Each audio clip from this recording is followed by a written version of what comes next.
Chrisley Knows Best was a wonderful show, and I believe that we brought a lot of joy to a lot of people. The show was 22 minutes a week, ultimately, of our life. And yes, we were able to capture that and find humor, and that's what took off. But there was so much more to the family than that. You know, sometimes the joy that we brought to other people was at our own expense. Welcome back. We're here with Todd and Julie Chrisley in a daytime television exclusive since being released from prison and launching their new Lifetime series, The Chrisleys, Back to Reality. You know, that title is interesting, Back to Reality, because I don't think it gets more real than being in prison. Absolutely. So Back to Reality, how do you define that, Todd? You know, I think back to reality for us is actually getting to the reality of life. And you know, we talk about, so many people talk about, you know, it was so tragic that you had to go to prison. Yes, it's a bad thing. But when you are there with these individuals whose life stories are far more tragic than anything we've ever had to go through, you start to realize that, okay, God, I've got it now. I know what my purpose is.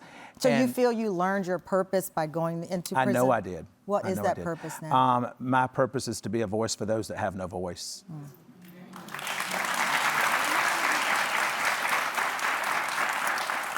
You were found guilty on all counts.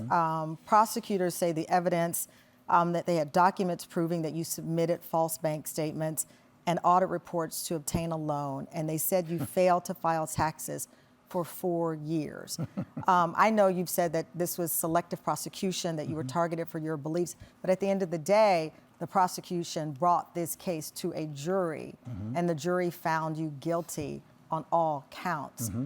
Why do you believe that your attorneys and you were not able to convince the jury of your innocence? Well, the judge would refuse to allow evidence to come in. She was aware that the IRS agent had lied under oath. There was an email that was discovered while we're in the midst of trial, stating that the years of taxes that she had stated, that it was in a different section and she wasn't even aware that it had been paid all those years ago. $578,000 had been sitting there for 5 years. That was the state because you'd overpaid the state? No, that was the federal. That was federal. The federal. We sued the state of Georgia and won $1 million from them because of that. So I think what's important, Tamron, for people to understand is that the federal government has a success rate of about 97% when you go to trial. The reason for that is because they strip you of your ability to actually defend yourself. And so I think that our country is seeing that now. I think it's not just us, it's in many cases. And if these prosecutors were right, they're no longer employed. They have been relieved of their duties. Not because of your case, though. Well, I will tell you that there has now been a criminal referral to the FBI by the now U.S. Attorney for the Northern District of Georgia. Your pardon, though, doesn't absolve you of the crimes. You maintain your innocence, but it doesn't say you are innocent.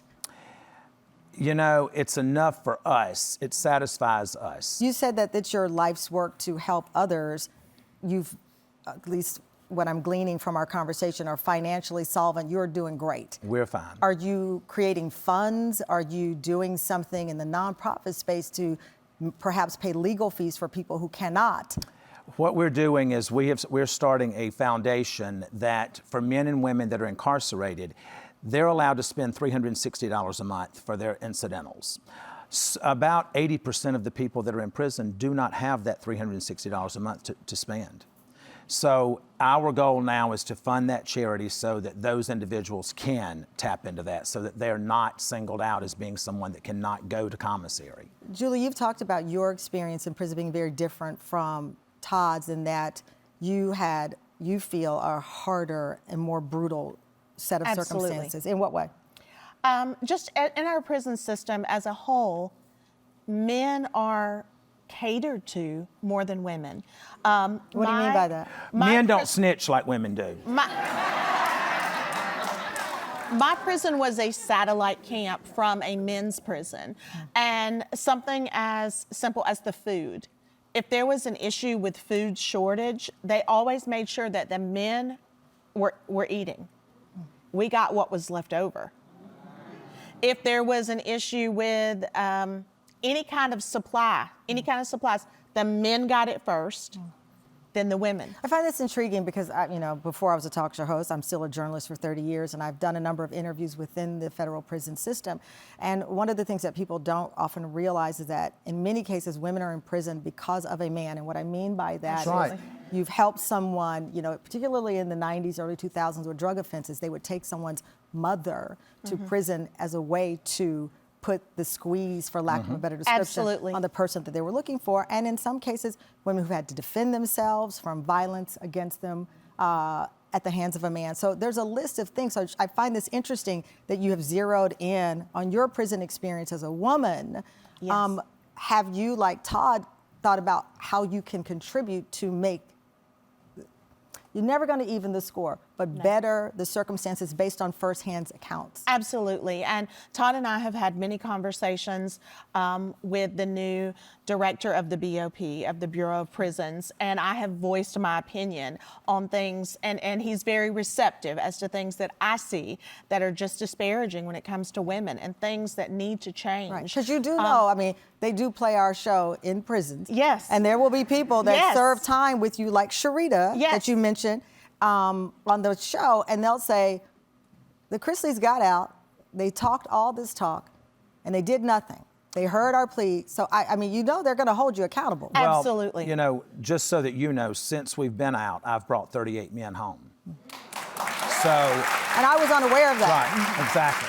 But there's really not a reason for me to tell you that. Yeah. There's not a need for me to tell the press that I brought 38 Well, men I think home. I don't think it's a need. I think, though, if you are saying, I have seen systemic behavior within the system, and I've helped 38 men get out of those circumstances, I would want you to say that in a headline, because at the end of the day, that then proves some of the things you're saying, not for self-glorification, but for reality. Because if I'm helping people get out of prison, I want the world to know, because it proves the point you say you're trying to make, that the systemic behaviors that are happening in there should be exposed. Well, Absolutely. with this new director, Director Marshall, I've been working with him ever since I got out. Yeah. And when I said, let's take a look at these young men of color, because that's where the disparity is. Now, it's easy For the men. For the men. Yeah. And it's easy to sit around and say, okay, let's stop with the racism. Let's stop with all of this other garbage. You can't stop until it doesn't exist.